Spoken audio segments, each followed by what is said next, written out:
안녕하십니까. 무명을 밝히고의 지은아입니다. 세계적인 기업인 애플과 구글을 비롯해서 많은 기업들이 인문학에 대해서 주목하고 있는 가운데 요즘 전반적으로 인문학에 대한 관심이 높아지면서 인문학이 무엇인지, 왜 우리가 인문학을 배워야 하는지, 또 인문학이 우리 삶과 어떤 관계가 있고 또 어떤 역할을 하는지에 대한 관심도 같이 높아가고 있습니다.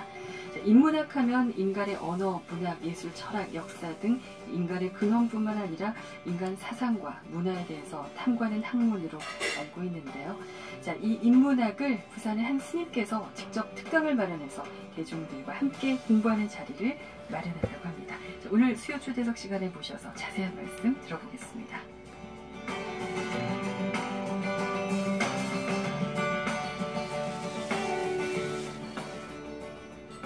무명을 밝히고 3월 13일 수요일 순서 함께 하고 계십니다. 자, 수요 초대석 오늘은 온천동 무량사 주지 법천 스님 모시고 함께 하겠습니다. 안녕하세요. 반갑습니다. 예, 반갑습니다. 네. 자, 제가 시작할 때 이제 인문학 이야기로 시작을 열어봤는데 이 불교와 인문학 강의를 스님께서 직접 특강을 하신다고요. 오늘 저녁에 두 번째로 마련된다고 들었는데 언제 어디서 열리게 되는 건가요? 서면 새쌍로 28번 길 32 대한불교 조계종 국제포교사회 불경지부 강의실입니다. 네. 401호입니다. 401호. 네. 자, 그런데 어떻게 이 인문학 강의를 스님께서 시작하게 되셨을까요? 예, 승려가 되기 전에도 네. 뭐 중학교 때부터 각종 인문학에 관심이 많았습니다. 네. 우리 이웃 종교가 뭐 신학이라고 합니다만은 네. 불교야말로 인간의 행복에 관심을 갖고 있기 때문에 제가 생각할 때는 뭐 인문학 중에서도 최고 인문학이 아닌가 그렇게 생각하고 있습니다. 네. 그리고 뭐 사람을 사람답게 만들고 궁극적으로는 부처님답게 성장시키는 가르침이 아닌가 이렇게 생각하고 있습니다. 네. 어떤 내용을 강의를 하실 계획이신가요? 일단 이 프로그램이 국제포교사회에서는 약 1년을 지금 예상하고 있습니다. 네. 그래서 일회성 설법이나 특강이 아니고 네. 마치 그 장편 소설을 써 나가듯 네. 긴 호흡으로 부처님 말씀 84,000 법문과 네. 뭐 철학, 역사, 지리 아까 말씀하신 과학, 뭐 문학 이런 인문학과 한번 접점을 찾아볼 생각이고요. 네. 일단 큰 제목은 일단 행복과 불행의 원인. 네.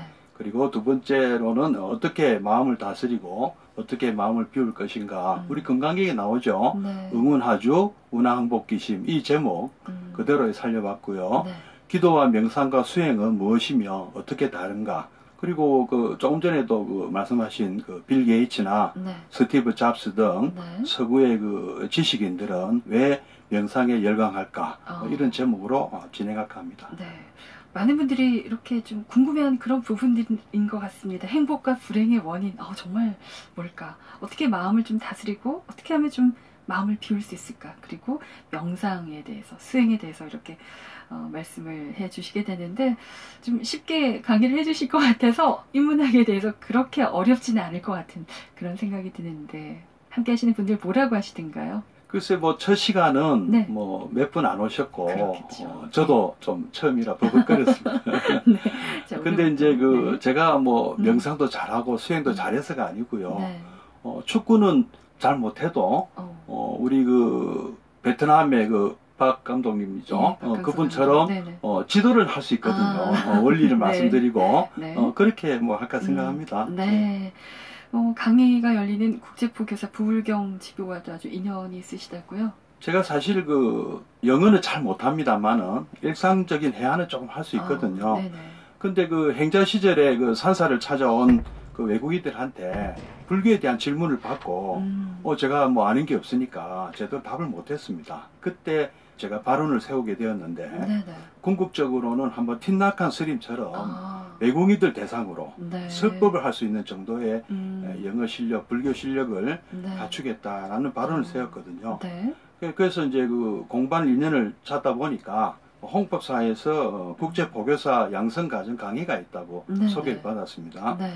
그래서 이제 열심히 이제 좀 다녔죠. 네. 근데 마지막에 시험은 못 쳤어요. 제가 이 조계종 소속 승려가 아니라서 네. 그 자격증은 조계종에서 주는 국제포교사 자격증이거든요. 네. 시험은 못 쳤습니다. 그럼 무량사는 지금 어디 소속인가요, 스님께서? 저희 종단은 네. 한국불교 미륵종이라고 네. 종단협의회 소속 종단입니다. 네. 자, 이 밖에도 이제 스님께서는 현재 동의의료원, 부산구치소, 김해효능원, 무량수 요양원 지도법사를 또 맡고 계신데 어떻게 해서 이렇게 또 법회를 맡게 되셨나요? 홍법사에서 이제 공부할 당시 또 제안을 받았어요. 네. 홍법사 어린이 법회 지도법사도 맡게 되었고 또 청년회 법회 지도법사도 잠시 맡게 되었거든요. 네. 그때 당시 그 청년회 회장님 소개로 동의의료법회도 소개를 받았습니다. 네. 그래서 지금 8년째 넷째 주 월요일날 네. 제가 설법하고 있고요. 부산고치소는 그 원적에 드신 그 제 큰 스님께서 네. 돌아가시기 한 1년 전쯤 물려주셨어요. 그래서 네. 역시 8년째 네. 지금 부산고치소에 가고 있고요. 김해 효능원은 그 연산동에 정수사라는 큰 절이 있지 않습니까? 네네네. 거기 주지 원강 큰 스님 권유로 네. 3년째 지금 매달 한 번씩 가고 네. 있고요.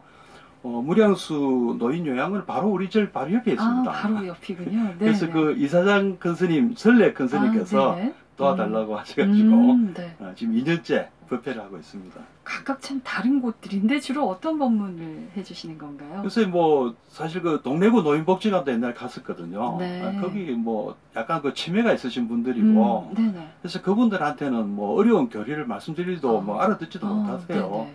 근데 이상하게도 네. 사성제 법문은 또 아주 관심이 많으세요. 생로병사에 관련된 문제라서 그런지 네네. 그런 내용들, 그다음에 이제 부처님 생애의 이야기들, 네. 그리고 이제 그 정토 사상 우리가 네. 남아미타불만 열심히 하면 네. 건강왕성할 수 있다. 뭐 이런 내용을 가지고 네. 설법을 주로 하고요. 네. 노래도 많이 가르쳐 드립니다. 예. 간단한 노래들. 네. 잘 따라하시고 좋아하시네요. 예. 네. 자, 그렇게 이제 어떻게 보면은 눈높이에 맞춰서 대기설법을 해주시는 거네요. 네. 자, 그 전에도 이제 뭐 다양한 활동을 하셨는데, 대략 살펴보니까, 전 부산대 바람일 불교학생의 지도법사, 또 김해 여야정사 불교대학 강의, 뭐 다양한 지도법사 활동들을 하셨는데, 하시면서 좀 느끼셨던 점들은 어떤 게 있을까요?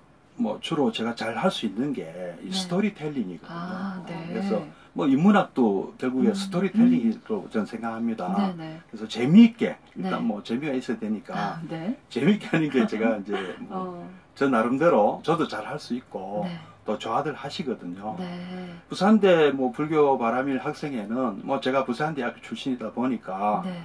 제가 다니던 뭐 불교 대학이나 제가 포교당이 그 근처에 있었어요. 네. 그래서 이제 상담을 하다 보니까 학생들 제가 돕게 되었고 네. 그 학생들이 보면 취업 부담 때문에 참 그 표정이 너무 어두웠습니다. 그래서 네. 자 그런 것들 어떻게든 밝게 좀 바꿔보려고 네. 한 5년 정도 했었어요. 네. 그러다가 이제 후배 스님한테 물려주고 그 후배 스님은 또 한 3년 하시다가 네. 지금 법사 스님이신 한마음 선언에 네네. 대영 스님에게 물려주셨죠. 네. 지금 아주 잘하고 계세요. 네. 예. 도명 스님께도 살짝 얘기 들었는데 김해 여해정사 불교대학 강의할 때도 굉장히 열심히 해주셨다고요. 아닙니다. 그 주지 스님, 그 도묘 스님이 워낙 네. 바쁘신 분이시잖아요. 네, 그래서 네. 이제 일부 네. 스님 바쁘실 때 제가 네. 좀 그대로 드린 거죠. 네. 근데 그 여행사 술자님들이 네. 굉장히 수준이 높으시더라고요. 네. 그리고 신신도 아주 깊으시고 네. 어쩌면 뭐 제가 이렇게 설법할 때, 그 강의할 때 네. 가장 보람이 있었지 않았나 이렇게 생각합니다. 그만큼 이제 수준 높은 불자님들이 그렇죠. 열심히 잘 들어주시니까. 예. 네. 자, 그 밖에 또 뭐 템플스테이도 지도법사 맡으셨다고요? 예. 우리 네. 그 뭐 종단의 유일한 템플스테이 사찰입니다. 주로 그 조계종 외에는 타 종단 사찰이 몇 개 안 됩니다. 네. 한 5개 정도. 네. 그 중에 하나였습니다. 네. 그래서 한 3년간 큰 스님 돌아가시기 전에 네. 맡아가지고 예. 아주 잘 운영을 했고 네. 역시 그 참 다양한 분들을 만났고 네. 참 제게는 참 그 좋은 경험이었고 네. 참 보람이 많았습니다. 네. 예. 자, 무명을 밝히고 함께하고 계십니다. 자, 오늘은 온천동 무량사 주지 법천 스님과 말씀을 나누고 있습니다. 온천동 무량사라고 소개를 해드렸는데 무량사가 어디에 있는지 또 궁금하신 분들 계실 거거든요. 자세히 소개를 좀 해주시죠. 뭐 무량사란 절이 네. 엄청 많이 있고 네. 부산에도 참 많습니다. 네. 예.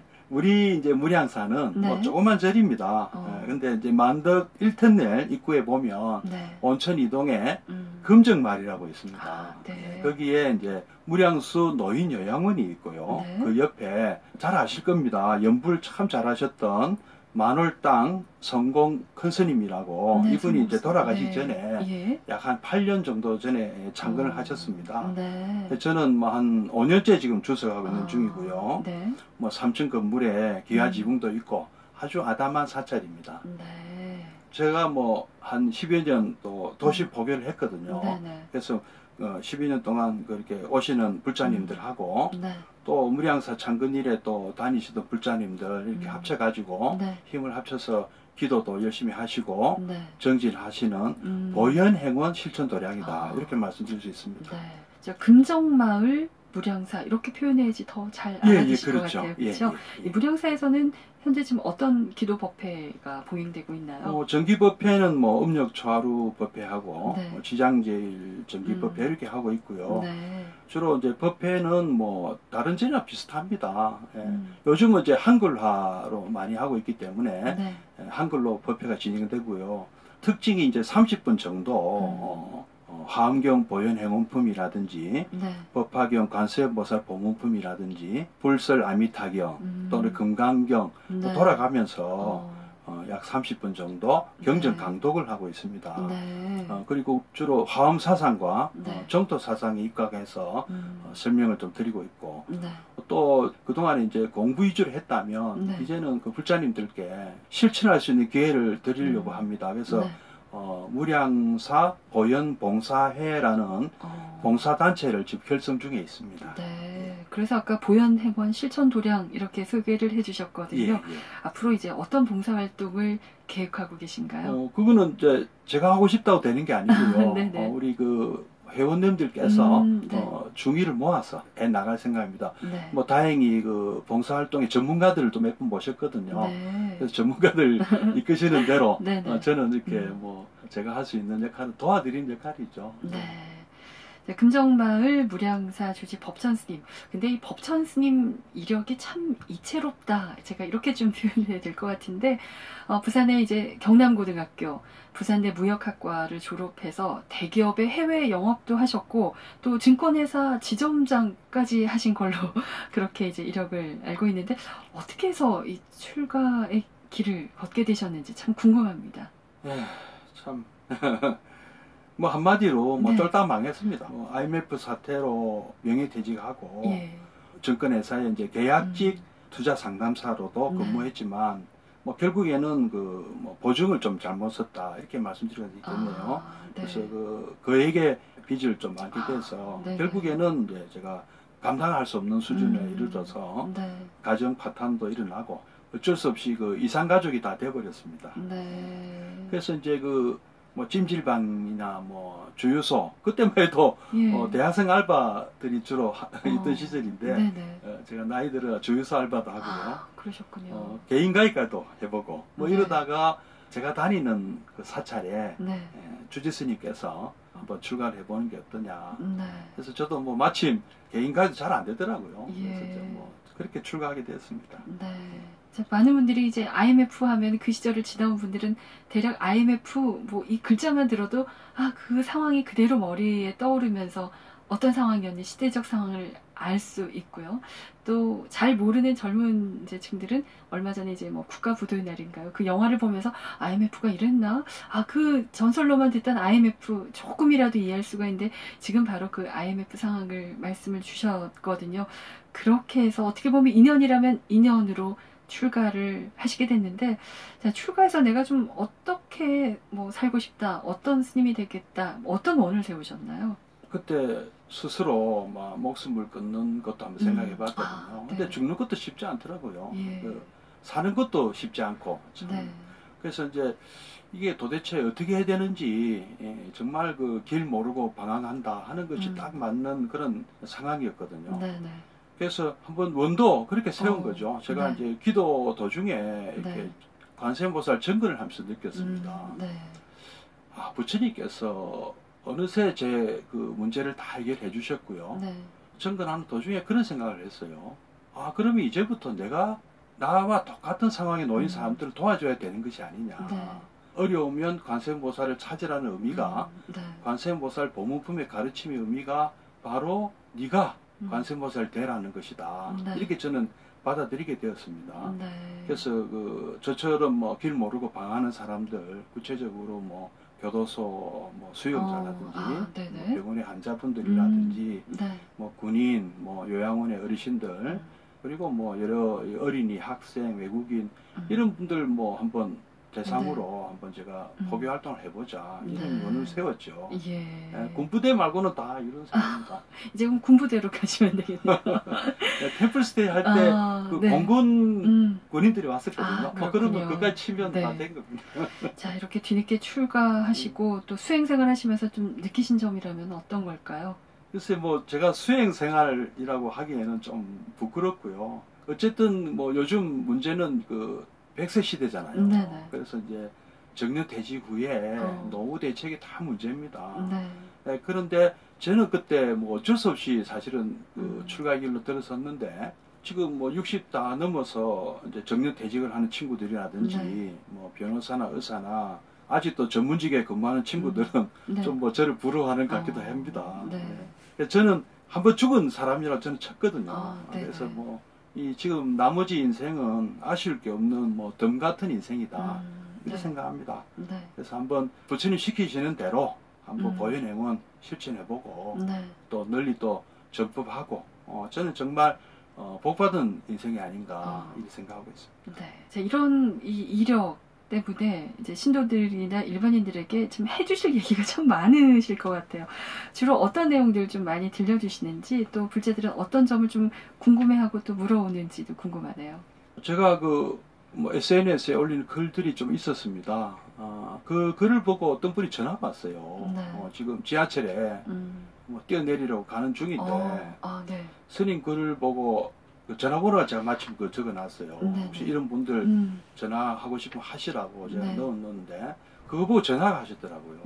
지금 스님 한번 목소리 듣고 싶고 제가 가야 되겠다고 해서 제가 그랬습니다. 뛰어내릴 때 뛰어내리더라도 이런 걸 한번 해보고 제가 몇 가지 가르쳐 드렸어요. 너무도 저하고 상황이 비슷하셔서 제게 이제 이런저런 이렇게 해보고 저렇게 이런 것도 한번 해보고 저런 것도 한번 해봐라. 요거 다 하고 그 다음에 뭐 가도 늦지 않느냐. 그래서 어쨌든 그분이 뭐 뛰어내리를 가진 않으신 것 같아요. 당장은요. 그리고 이런 내용들 그리고 또 제가 또 사실 그 직장생활 할 때도 뭐 잘 나갈 때도 뭐 큰 실적을 올리거나 남들보다 상당히 빠르게 승진했거든요. 그때도 이상하게 그 공허했어요. 굉장히 공허함 이런 게 있었는데 어쨌든 그 공허함도 부처님 가르침을 따라서 이제 이렇게 다 해소가 됐고요. 또 우리 부처님 10가지 명호 중에 뭐 여러분 잘 아시죠? 열애, 응공, 정변지, 명행조, 선서, 세간의, 무상사, 조장부, 천인사, 불세존 이런 게 있습니다. 이 중에서도 정변지는 뭐 우리 우주적 진리를 다룬다면 세간에는 우리가 세상사 살면서 느끼는 아주 시시콜콜한 문제들 이런 것들도 다 해결해 주시는 분이거든요. 그런 가르침이 부처님 84,000법문에 다 들어가 있습니다. 바로 이런 것들 우리가 뭐 스님들 하면 뭐 천도제나 지내고 뭐 그것만 꺼내서 문제를 해결하기보다는 제가 아주 구체적인 저는 그 많은 그 실제적인 상황을 부딪혀 봤기 때문에 이런 상담을 해서 구체적인 해결책을 제시합니다. 예를 들면 노동청에 가보라든지 인권위원회 가보라든지 뭐 이런 것까지 다 합니다. 그런 아주 구체적으로 아주 구체적이요. 자, 오늘 오실 때 책을 한 권 들고 오셨는데 몰라보았습니다. 그대가 바로 부처님. 어떤 책인가요? 오늘 불자님께서 우리 뭐 BBS 방송국에 오늘의 부처님 말씀 문자를 제게 보셔야 했어요. 그 지금 뭐 8년, 7년째입니까? 생기자마자 하시면 매일 제게 제가 덕분에 매일 보고 있습니다. 그래서 초창기에 부처님 경문을 보고 이 문자를 보고 제가 느낀 점이 막 떠올라서 그거를 또 SNS에 또 이렇게 다시 올려봤어요. 뭐 페이스북이라든지 카카오 스토리라든지 요즘은 또 밴드까지 올려봤는데 또 많은 분들이 또 좋아하시고 그래서 그걸 한번 또 정리를 해가지고 한번 책을 내본 겁니다. 그래서 제가 또 홍보하려고 하는 그 보현행원 10대 서원을 제가 의역을 했어요. 예경재물입니다. 올라고 왔습니다. 그대가 바로 부처님. 네. 이런 식으로 해서 제가 정리를 해가지고 한번 접목을 해서 써봤습니다. 네. 올라보았습니다. 그대가 바로 부처님. 제목 참 멋있습니다. 자, 앞으로 포교활동 또 수행활동 어떻게 해 나가고 싶으신가요? 예, 제가 수행만 말씀하시면 제가 참 많이 부끄럽습니다. 저는 뭐 솔직히 뭐 승려가 된 지도 얼마 안 됐고 그 깊은 수행의 경지를 체험했다 이렇게 말씀드리기는 좀 어렵습니다. 그러나 제가 그 체험한 한도 내에서 제가 그때 직장생활을 하면서 느꼈던 네네. 그런 고통 그리고 신용불량자 돼서 느꼈던 이런 고통 이런 것들하고 또 제가 참 그 부처님 가르침을 대하고 받았던 그런 참 감흥 뭐 이런 것들을 또 제가 또 어릴 때부터 좋아했던 인문학 뭐 이런 거하고 다 좀 섞어서 현대인들이 쉽게 배우고 또 익히고 실천할 수 있는 수행법 바로 그 보현행원을 좀 널리 좀 알리고자 하는 그것을 지금 계속 지금 하고 있고요. 제가 생각할 때는 저는 뭐 크게 앞서가는 수행자라기보다는 우리 그 일반 불자님들하고 함께 가고 단 한 반발짝 정도 앞서서 함께 가는 그런 도반 또는 필도무가 되고자 합니다. 자, 마지막으로 청취자들에게 한 말씀 남겨주시죠. 예, 사실 저는 그 뭐 불교 만난 지도 그리 오래되지 않았습니다. 출가하기 한 5년 전에 장안사 게시판에 적혀 있는 지혜로운 이의 삶이라는 잡보장경 말씀을 제가 보고 불교가 이런 종교였나 하고 깜짝 놀랐습니다. 그때만 해도 저는 이웃 종교 신도였거든요. 그래서 조금 회의감을 갖고 있던 차에 불교가 정말 고급 종교구나 하는 것을 느꼈고 그래서 그때부터 이제 불교에 대해서 좀 알아보고 소개도 받고 그렇게 공부하기 시작했거든요. 그래서 참 지금은 너무도 보람차고 충만한 삶을 살고 있습니다. 제 생각에는 불교가 인류 사상 최고급 종교이고 인문학인데 왜 사람들은 여기 좀 이렇게 관심이 없을까 하는 것이 좀 아쉽고요. 어떠한 문제를 갖고 있다 하더라도 인간으로서 최고 수준으로 사람답게 살게 해주고 우리 궁극적으로 부처님답게 살 수 있게 해주는 성장시켜주는 가르침이니까 가장 수승한 가르침, 진짜 종교라고 생각합니다. 그래서 우리 불자님들도 이런 불교를 믿고 계시는 것에 대해서 정말 자부심을 가지셔야 되고요. 또 잘 배우고 익히셔서 자신도 행복하고 가족과 이웃 그리고 친구, 친지들, 주변 사람들 모두 행복하게 해주시기를 발언합니다. 오늘 뭐 진솔한 말씀을 들려주셨는데 정말 시간이 모자라네요. 오늘 말씀 고맙습니다. 자, 지금까지 금정마을 온천동 무량사 주지 법찬 스님과 말씀 나눠봤습니다.